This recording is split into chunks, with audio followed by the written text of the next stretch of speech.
तो साहब, किस चीज से डरते हो? किस चीज से डर लग रहा है? सर, यहाँ पे कोई चीज आपको डरा ही नहीं सकती।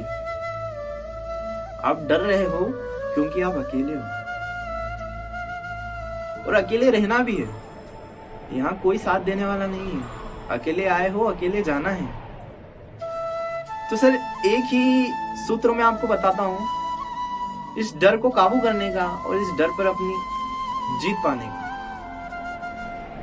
2 लाइन का ये सूत्र है कि तुलसी भरोसे राम के, सुनिएगा, कि तुलसी भरोसे राम के निर्भय होके सोए, अनहोनी तो होनी नहीं, होनी हो सो होए। इसका अर्थ मैं आपको बता देता हूं। देखो सर, डर लगता है या तो जो चीज आपने सोची नहीं है वो हो जाए, या फिर जो सोचना चाहते थे वो पहले ही हो जाए। इन 2 चीजों से ही डर लगता है। तो अनहोनी का सबसे ज्यादा डर होता है इंसानों में। तो इस पंक्ति का अर्थ ये है कि तुलसी भरोसे राम के, निर्भय होके सोए। अरे खुद को प्रभु के भरोसे कर दो ना। जिसने जन्म दिया है, जिसने आपको इस धरती पे उतारा है, उसके सुपुर्द कर दो खुद को। फिर कौन डराएगा? किससे डरोगे?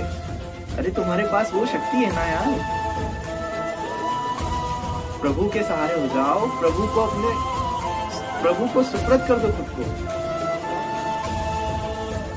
तुलसी भरोसे राम के, निर्भय होके सोए, अनहोनी तो होनी नहीं, होनी हो सो होए।